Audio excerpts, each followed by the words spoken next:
ఆయుష్మాన్ ఆరోగ్య Mandir community health officers సమస్యలు పరిష్కరించాలని వారు కర్నూలులో సమ్మె బాట పట్టారు.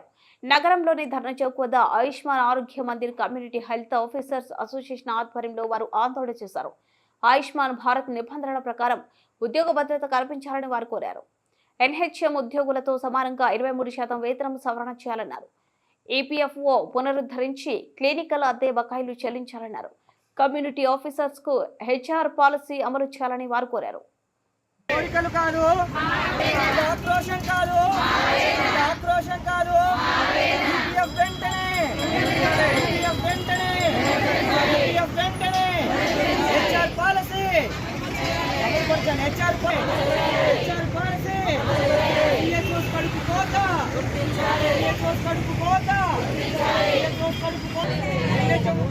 సమానంగా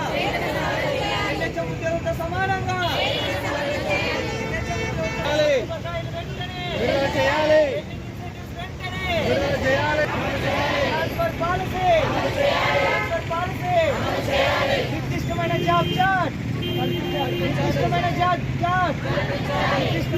చార్ట్ సిహెచ్ఓస్ కు న్యాయం వర్ధిల్లాలి వర్ధిల్లాలి వర్ధిల్లాలి వర్ధిల్లాలి హక్కులు సిహెచ్ఓస్ హక్కులు ఉద్యోగులతో సమానంగా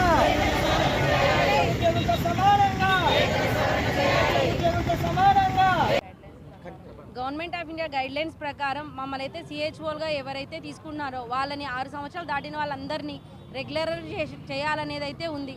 కానీ మేము ఎక్కడికి వెళ్ళినా కూడా మీరు 10,000 మంది ఉన్నాం కాబట్టి మీరు చేయలేము అంటున్నారు. మేము 10,000 మందిని చేయమని అడగడం లేదు. ఒకటేసారి ఎవరైతే 6 సంవత్సరాలు పూర్తి చేసుకున్నారో వాళ్ళని మాత్రమే రెగ్యులరేషన్ చేయండి అని అడుగుతున్నాము.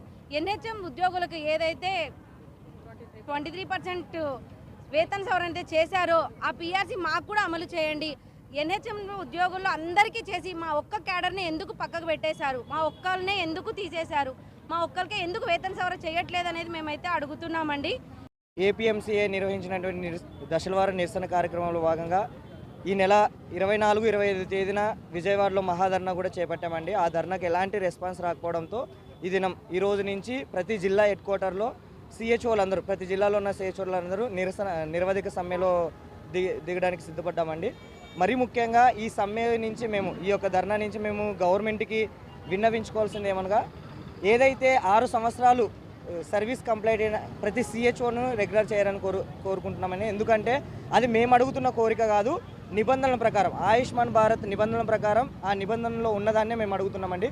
అదేవిధంగా గత సంవత్సరం ఏదైతే 64 జీవోతో ఎన్హెచ్ఎంలో ఉన్న ప్రతి ఒక్క 189 క్యాడర్స్కి ఏదైతే 23% సవరణ చేశారో, జీత సవరణ చేశారో, అందులో మమ్మల్ని మాత్రమే విస్మరించారండి.